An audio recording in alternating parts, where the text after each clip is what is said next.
Hindi sasali ang Iran sa labanan ng Israel at ng Hamas. Disclaimer muna tayo mga kaibigan, ang impormasyong ito na ating maririnig ay ipinost ng Reuters sa kanilang website. Ang Reuters ay isa sa mga mapagkakatiwalaan in terms of news and information. Ito ay pagmamay-ari ng Thomson Reuters Corporation at meron silang 2,500 journalist at 600 photojournalist sa 200 lokasyon sa buong mundo.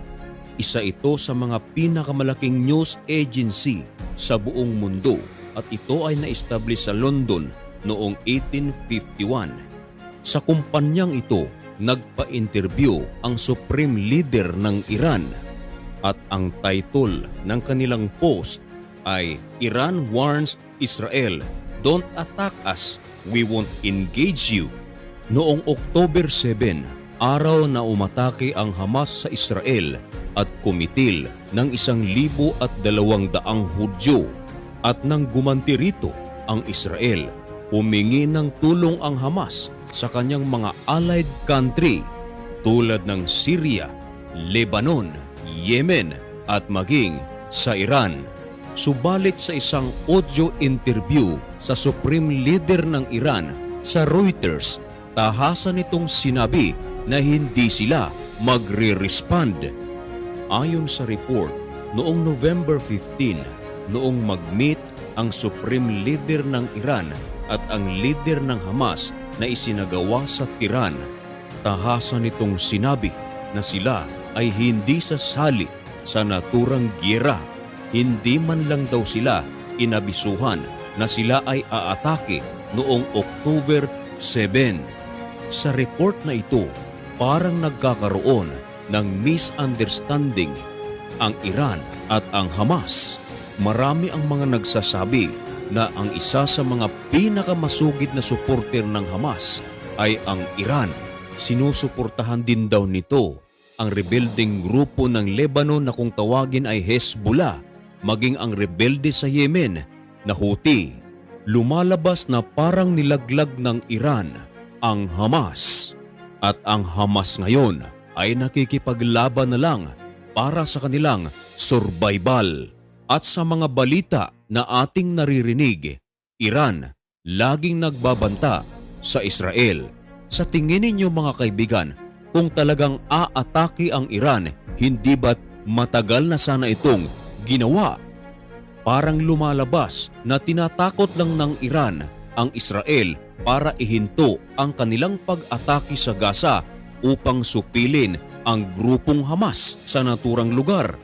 Nagbabanta rin naman ang US sa Iran na kung sakaling sumali sila sa naturang giyera ay matitikman nito ang kamandag ng US. At ayon din sa report mga kaibigan, hindi raw nawawala ang suporta ng Iran sa Hamas. Ang suportang ito ay tinatawag na moral support. Iba kasi yung moral support kaysa sa aktual talaga na ikaw ay gumagamit na ng armas upang ipagtanggol ang Hamas. Nagsalita rin dito ang rebelding Hezbollah sa Lebanon.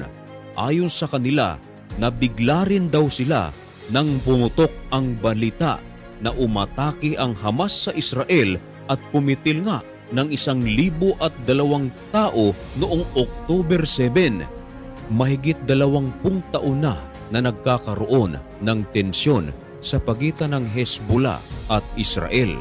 At nitong ang October 7, nabigla ang komander ng Hezbollah sa ginawa ng Hamas.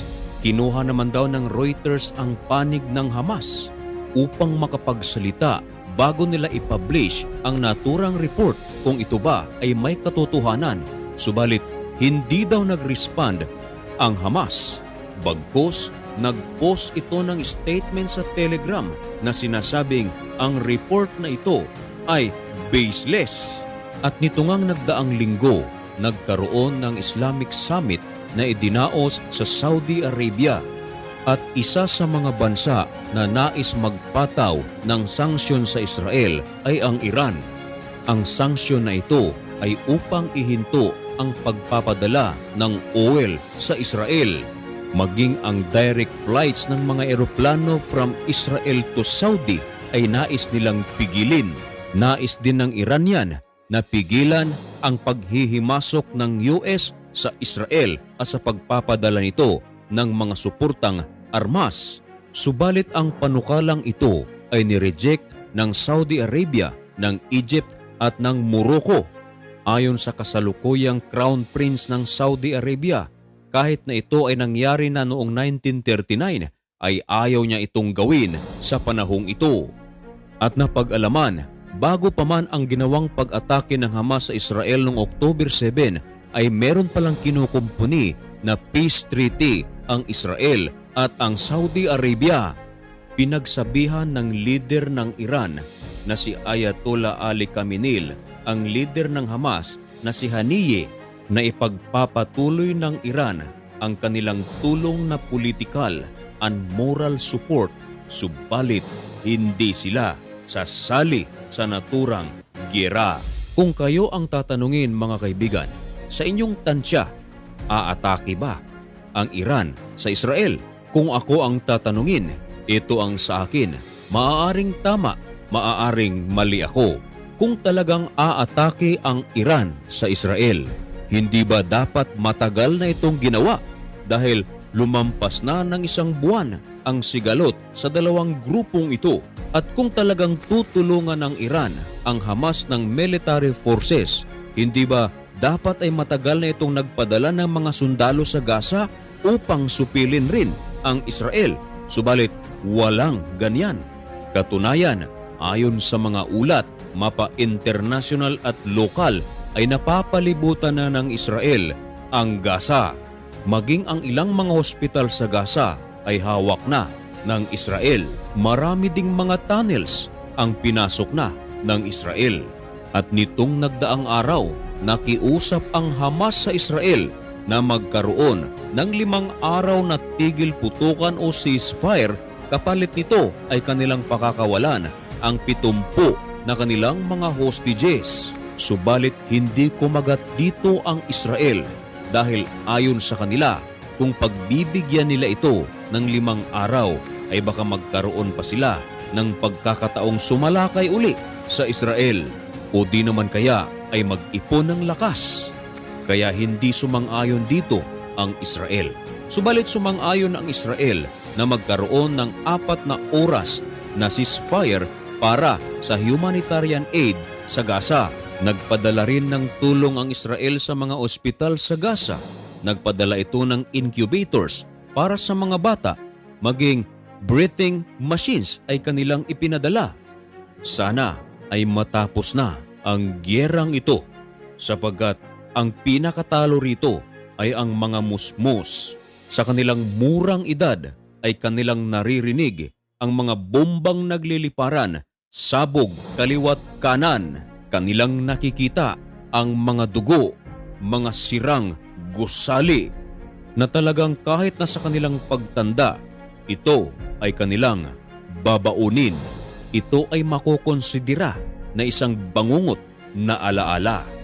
Ating ipagdasal na sana magkaroon na ng peace in Jerusalem, Israel at maging sa Gaza. Maraming salamat sa panonood. Ito ang Usapang Banal. Magandang araw sa inyo. Thank you so much for watching. Goodbye.